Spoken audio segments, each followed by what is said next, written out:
नमस्कार प्यारे बच्चों, आज हम पढ़ेंगे चैप्टर 6 ट्रायंगल। बच्चों, आपने 9th क्लास में ट्रायंगल के बारे में कुछ पढ़ा था और वहाँ पे आपने कॉन्ग्रुएंसी ऑफ ट्रायंगल के बारे में पढ़ा था। मैं उसके बारे में थोड़ा बता देता हूँ। कॉन्ग्रुएंसी ऑफ ट्रायंगल्स के बारे में बच्चों आपने 9th में पढ़ा था। उसमें क्या होता था, कॉन्ग्रुएंसी में हिंदी में इसको कहते हैं बच्चों सर्वांग समता। सर्व अंग सम, जिसके सारे अंग बराबर हो, उसे हम सर्वांग सम कहते हैं ट्रायंगल को। बच्चों, ट्रायंगल के अंदर कितने अंग होते हैं, यानी कि कितने पार्ट होते हैं? ट्रायंगल में बच्चों 6 पार्ट होते हैं, 6 पार्ट्स होते हैं। 3 साइड्स होती हैं, 3 एंगल्स होते हैं, उसी को उसके पार्ट्स कहा जाता है। अब आपने कॉन्ग्रुएंसी में क्या पढ़ा था? अगर 2 ट्रायंगल होते थे, एक ट्रायंगल ये ले लिया, दूसरा ट्रायंगल ये ले लिया। अब इन दोनों ट्रायंगल में क्या होता था बच्चों? इस ट्रायंगल का नाम है ABC, इस ट्रायंगल का नाम है PQR। ठीक है। अगर हम ABC ट्रायंगल को उठाएं और इसको PQR पे रख दें, PQR पे रखने का भी एक तरीका है बच्चों। A को तो रखा जाए P पर, A को कहां पर रखा जाए? P के ऊपर। B पॉइंट Q के ऊपर आ जाए और C पॉइंट R के ऊपर आ जाए। तब हम ये इसको इसके ऊपर रख दें और ये उसको पूरा पूरा ढक ले, एग्जैक्ट ढक ले। ना तो नीचे वाला ट्रायंगल दिखाई दे जरा सा भी, ना ऊपर वाला दिखाई, मतलब ऊपर वाले से नीचे वाला पूरा पूरा ढक जाए, वो ना तो बाहर को दिखाई दे ना वो अंदर रहे, एग्जैक्ट बिल्कुल उसको ढक ले। तो उस कंडीशन में क्या होता था, हम इन दोनों ट्रायंगल को कंग्रुएंट ट्रायंगल कहते थे। कंग्रुएंट ट्रायंगल में बच्चों क्या होता था, जो कोरस्पॉन्डिंग एंगल है और कोरस्पॉन्डिंग साइड्स हैं वो बराबर होती थी। कोरस्पॉन्डिंग का क्या मतलब है बच्चों? जैसे ये वाला एंगल इस एंगल के बराबर होगा, ये जरूरी नहीं कि ये एंगल और ये एंगल बराबर हो, ये जरूरी नहीं है। ये वाला एंगल यानी कि एंगल BAC एंगल QPR के बराबर होगा, तो ये दोनों कोरस्पॉन्डिंग एंगल हैं। जो एंगल जिस एंगल को ढक रहा है वो उसका कोरस्पॉन्डिंग एंगल है। जो साइड इस ट्रायंगल की, जो साइड इस ट्रायंगल की जिस साइड को ढक रही है वो उसकी कोरस्पॉन्डिंग साइड है। तो इसमें बच्चों A एंगल अगर P के बराबर हो, B एंगल Q के बराबर हो और C एंगल ये वाला इसके बराबर हो, तो इस कंडीशन में बच्चों AB साइड PQ के बराबर होगी, BC QR के बराबर होगी, AC PR के बराबर होगी, तभी तो ये इसको पूरा पूरा ढकेगा। इन पॉइंट्स को कहते हैं कोरस्पॉन्डिंग पॉइंट्स। इसको इस तरह से शो करते हैं बच्चों, दोनों तरफ एरो लगाते हैं। A पॉइंट P के कोरस्पॉन्डिंग, B Q के कोरस्पॉन्डिंग, C R के कोरस्पॉन्डिंग। तो इसको हम लिखते थे triangle ABC congruent triangle PQR। हम इसको ऐसे लिखते थे बच्चों। इसको लिखने का भी एक तरीका होता था। वैसे तो इस ट्रायंगल को जैसे अगर आप नाम दोगे तो इसे ट्रायंगल QRP कह सकते हो या RPQ भी कह सकते हो, किसी भी नाम से कह सकते हो, तीनों पॉइंट इसके लेने हैं। लेकिन जब हम इसमें कॉन्ग्रुएंसी की बात करते थे तो हम कोरस्पॉन्डिंग पॉइंट को ही लेते थे। ठीक है। तो उसी से कुछ मिलता जुलता ये चैप्टर यहाँ पे आया है जो नया है हमारा, उसमें कुछ नई चीजें हम सीखेंगे, तो इससे कुछ इसका रिलेशन होगा थोड़ा थोड़ा, इसलिए बच्चों मैं इसको बता रहा हूँ। इसकी जरूरत भी पड़ती है कहीं कहीं, तो इसलिए इसको बताना भी जरूरी है। अब हम बात करते हैं इस वाले चैप्टर में हम क्या सीखेंगे। ये तो था भी 9th का जो मैंने आपको थोड़ा सा बताया था। इसमें हम सीखेंगे बच्चों सिमिलर फिगर। Similar figures. अब तक तो मैं बात कर रहा था बच्चों ट्रायंगल की, कॉन्ग्रुएंट ट्रायंगल की, तो ये भी सिमिलर ही थे। जो कॉन्ग्रुएंट ट्रायंगल थे वो भी सिमिलर थे, क्योंकि देखने में ऐसे हैं। सिमिलर को हिंदी में कहते हैं समरूप, जो देखने में हूबहू बिल्कुल ऐसे ही हो देखने में, बट उनका मेजरमेंट अलग हो सकता है। सिमिलर में जो है उनका मेजरमेंट अलग हो सकता है, बट वो देखने में ऐसे ही होंगे। जरा ये इसको और ध्यान से समझते हैं। अगर मैं कोई ट्रायंगल ले लूं, एक ट्रायंगल ले लिया मैंने, ये दूसरा ट्रायंगल ले लिया मैंने, ये बच्चों देखने से पता चल रहा है एक ट्रायंगल बड़ा है एक छोटा है। इस ट्रायंगल का नाम ले लिया मैंने एबीसी, इस ट्रायंगल का नाम ले लिया मैंने पीक्यूआर।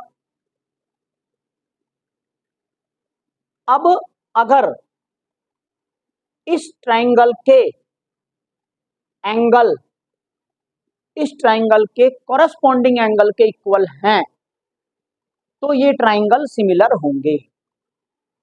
सिमिलर का मतलब देखने में ऐसे होंगे, बट इनकी जो मेजरमेंट है वो सेम नहीं है। एंगल ए अगर पी के बराबर हो, एंगल बी क्यू के बराबर हो, एंगल सी एंगल आर के बराबर हो, तब हम इन दोनों ट्रायंगल को सिमिलर ट्रायंगल कहेंगे। एंड सिमिलर ट्रायंगल भी लिख देना, सिमिलर ट्रायंगल्स। अब बच्चों क्या ट्रायंगल के अलावा भी कुछ और फिगर्स सिमिलर होती हैं? बिल्कुल होती हैं। जैसे सर्कल ले लो आप, सर्कल कितने भी सर्कल ले लो, सारे के सारे गोल होते हैं, कोई छोटा कोई बड़ा, तो सारे सर्कल सिमिलर हैं। स्क्वायर ले लो, सारे स्क्वायर भी सिमिलर हैं, कोई छोटा या बड़ा स्क्वायर भी सिमिलर हैं। रेक्टेंगल भी सिमिलर होंगे, बट उसमें उनका मेजरमेंट साइड का होना इक्वल होना जरूरी है, तब होंगे। ठीक है, साइड्स का रेशियो इक्वल होना भी जरूरी है, तब वो जो है सिमिलर होते हैं। अब इसमें बच्चों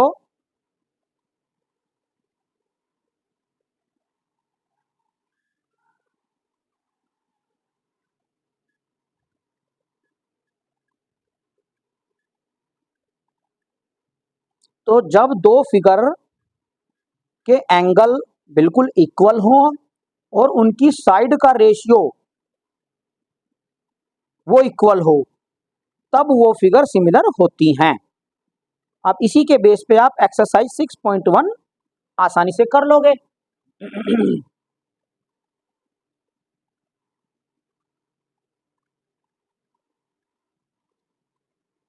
सिमिलरिटी ऑफ ट्रायंगल के बारे में पढ़ेंगे बच्चों अब हम।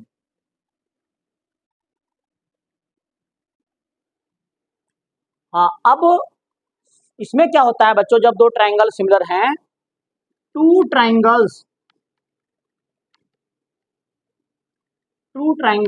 आर सिमिलर इफ, दो ट्रायंगल सिमिलर होंगे अगर first condition their corresponding angles are equal, their corresponding angles are equal। बच्चों corresponding एंगल का मतलब वही है जो मैं बता रहा था, corresponding एंगल में ए का corresponding पी है तो ये बराबर होने जरूरी है, ए और आर का इक्वल होना जरूरी नहीं है। देखो मैं लिख देता हूँ, एक एग्जांपल के तौर पर लिख देता हूँ। अगर इसको मान लो 50 डिग्री, तो ये 50 होना जरूरी है।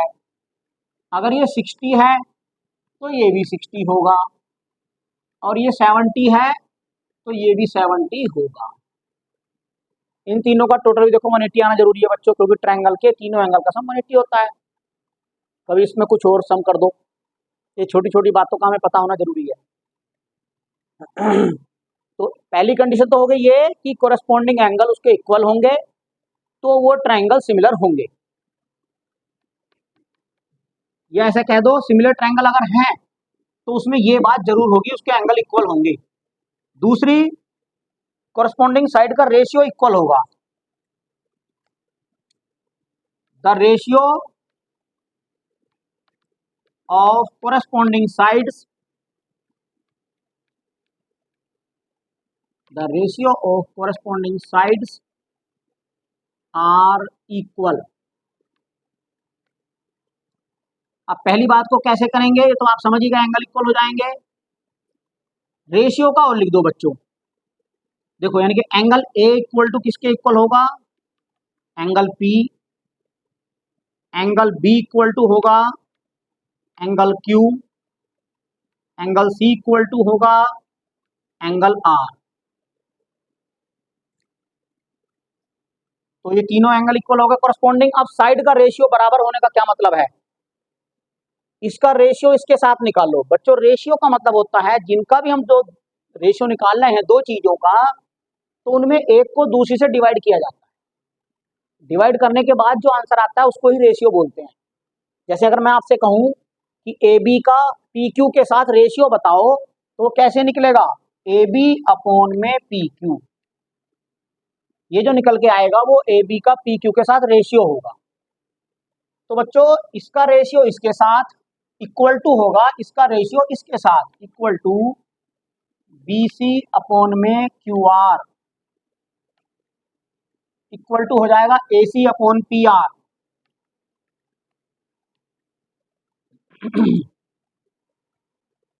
तो सिमिलर ट्रायंगल में ये दोनों ही चीजें होती हैं, ये बात आप ध्यान रखना। सिमिलर ट्रायंगल में एंगल भी बराबर होते हैं और उनकी साइड का रेशियो भी बराबर होता है। इसके बेस पे आपको कुछ बच्चों क्वेश्चन भी आएंगे।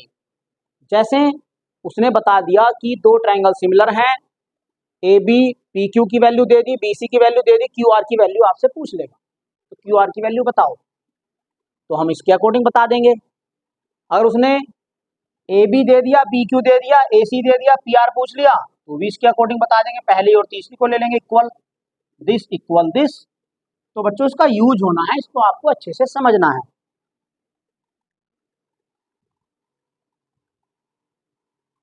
अब हम मेन बातें मैंने इसकी बता दी हैं बच्चों।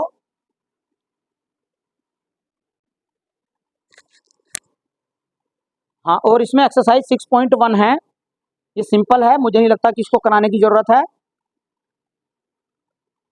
फिल इन द ब्लैंक्स हैं और एक दो डेफिनेशन है, इसको आप कर ही लोगे, बुक से देख के कर लोगे।